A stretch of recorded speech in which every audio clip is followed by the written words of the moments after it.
memulai pembelajaran kita pada hari ini, ada baiknya kita berdoa dulu. Ketua kelas bisa pimpin kita dalam doa.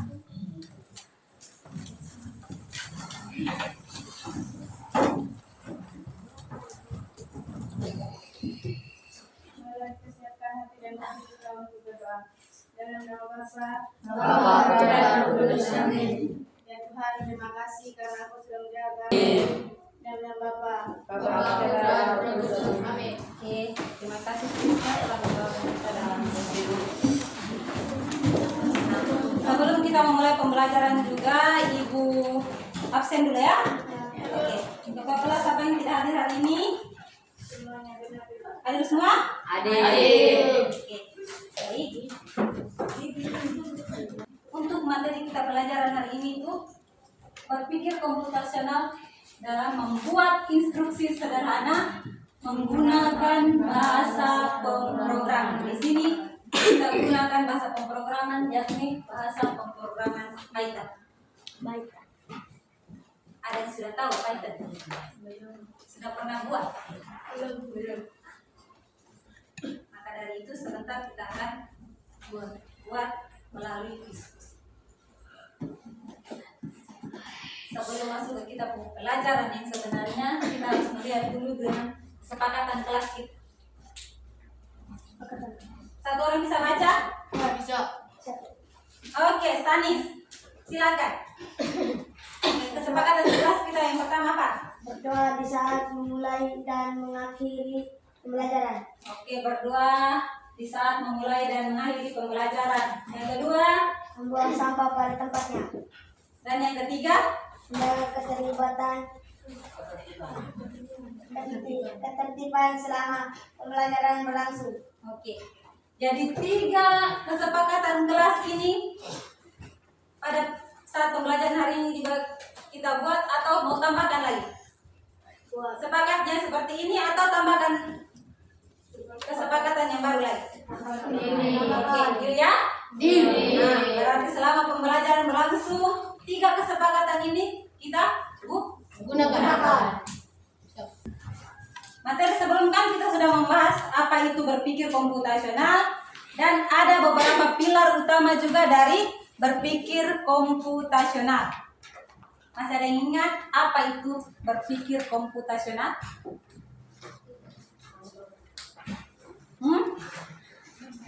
Masih ada yang ingat berpikir komputasional itu seperti apa? Gimana lebih kilo?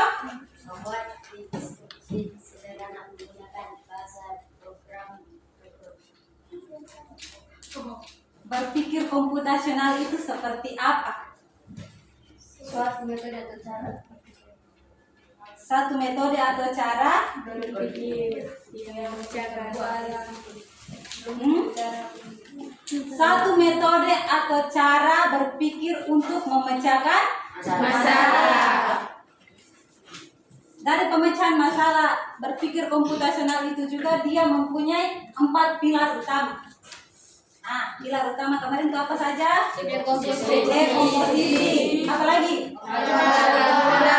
Ada pengenalan pola, terus abstraksi. Apa lagi? Algoritma. Bisa jelaskan sedikit tentang dekomposisi? Dekomposisi itu seperti apa? Proses apa? Proses bagi masalah yang rumit dan yang menjadi komponen yang lebih besar dan mudah dikelola. Kalau dekomposisi. Dekomposisi itu proses Pembagian masalah yang rumit dan besar menjadi komponen-komponen yang lebih kecil dan lebih mudah dikelola. membagi masalah-masalah yang besar ke yang Kecil. pengenalan pola.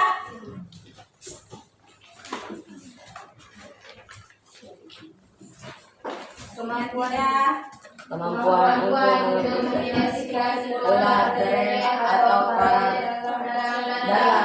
dalam masalah kecil yang telah dipecah. Kemampuan Kemampuan.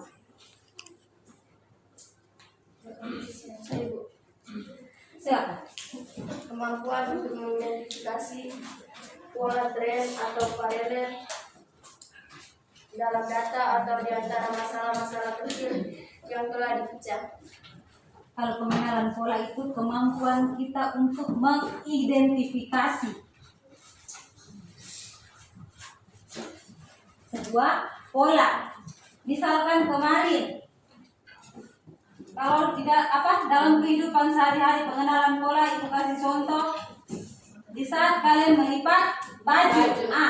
Di situ kita bisa membedakan mana yang baju ayah, mana baju ibu, kakak maupun adik. Kita bisa pilih kan, kita lipat habis, oh ini bagian saya lipat ini bajunya bapak, ini bajunya ibu. Jadi kita lipat itu kita sudah pilah-pilahkan dia. Itu yang dinamakan sebagai pengenalan pola. Atau pada dalam matematika bangun data, di situ diberikan ada pola gambar segitiga, segi 4, persegi maupun yang lainnya. Itu kita sudah bisa bedakan dia toh? Ya. Mana yang pola segitiga, mana yang pola lingkaran maupun bangun datar yang lainnya. Itu yang disebut sebagai pengenalan pola. Sudah dekomposisi, pengenalan pola, habis itu abstraksi. Abstraksi itu kita lihat hal-hal yang penting saja, abaikan yang tidak penting. Itu pengenalan Pola. dan pengenalan pola. Yang terakhir apa? Algoritma. Berarti kita harus melihat apa? Langkah-langkahnya itu harus terstruktur. Jadi tujuan pembelajaran kita pada hari ini, satu orang bisa baca? Bisa. Apa? Peserta didik?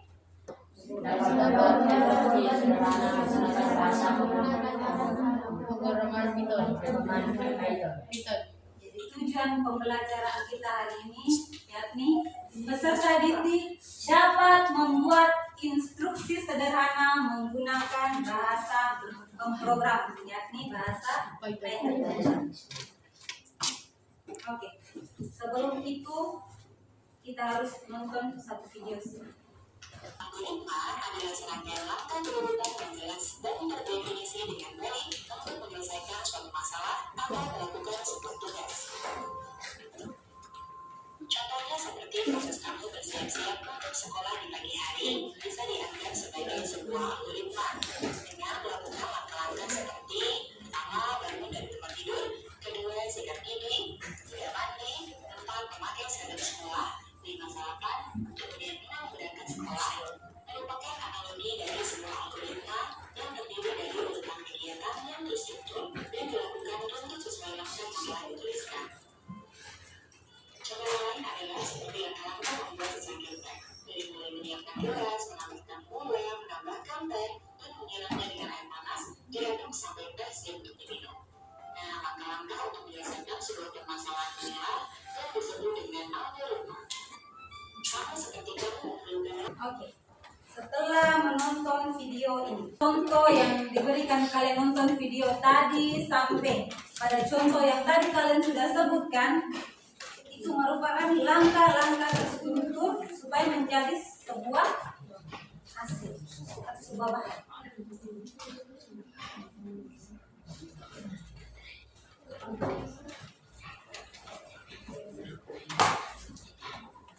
Maka setelah kalian menonton video tadi, hal yang kita lakukan berikut ini, coba baca soal di depan sini. Satu orang. Perintah coba baca di depan sini. Sebuah segitiga siku-siku memiliki dan alas 24 cm dan tinggi 20 cm Berapakah luasnya? Yang kedua, Sebuah segitiga memiliki panjang sisi A sama dengan 10 cm, B sama dengan 5 cm, dan C sama dengan 15 cm. Berapakah keliling segitiga tersebut? oke. Dari soal ini nanti kita algoritmakan dia ke dalam bahasa pemrograman, yakni bahasa pemrograman Python. Maka untuk itu kalian sudah duduk dalam bentuk kelompok ini, Ibu bagikan LKPD-nya untuk kalian selesaikan.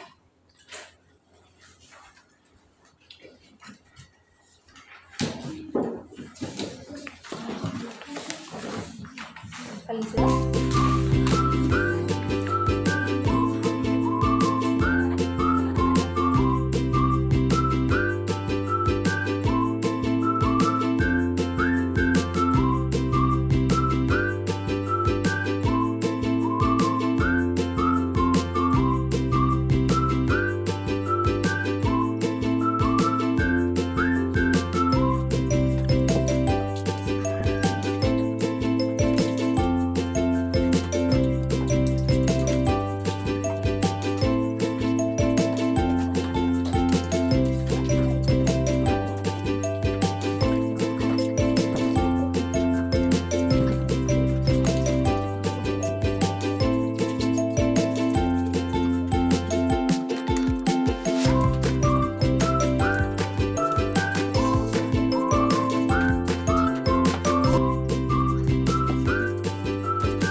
Teman-teman, inilah hasil kerja kami. Kami menampilkan keliling segitiga dan luas segitiga. Keliling segitiga sama dengan 10,0 tambah 5,0 tambah 15,0 sama dengan 30,0.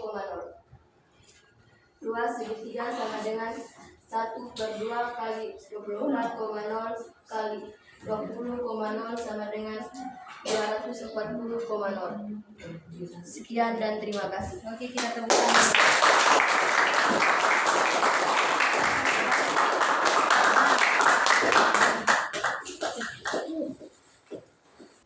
Dari pembelajaran yang sudah kita terapkan tadi tentang pemrograman, di sini disimpulkan pemrogram itu adalah dengan kata lain menggunakan bahasa seperti Python. Nah, bahasa seperti Python ini adalah cara kita mengimplementasikan algoritma yang telah kita rancang, yang telah kita buat itu, kita masukkan tadi ke dalam ChatGPT itu berdasarkan pilar-pilar yang sudah kita buat ke dalam bentuk yang dapat dijalankan oleh komputer. Seperti yang tadi, kalian masukkan ke dalam ChatGPT. ChatGPT menghasilkan kode-kode Python, kalian masukkan lagi ke dalam Python. Dan di Python ini juga dia hanya menjalankan perintah berdasarkan database yang kalian buat.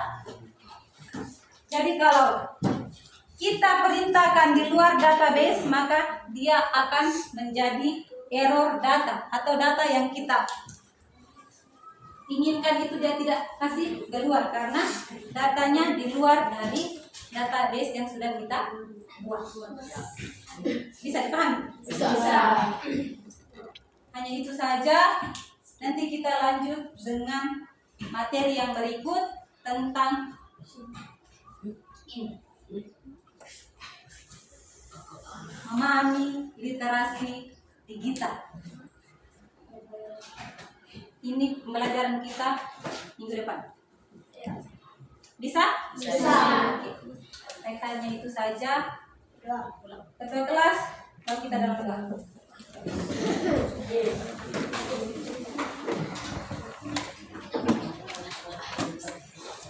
Marilah kita siapkan hati dan batin kita untuk berdoa. Dalam nama Bapa, Bapa, Putra, dan Roh Kudus. Amin. ya Tuhan, terima kasih karena Engkau sudah menjaga kami mulai dari tadi pagi hingga namamu yang kudus. Kami puji kini dan sepanjang segala masa. Amin. Dalam nama Bapa, Bapa, Putra, dan Roh Kudus. Amin. Terima kasih.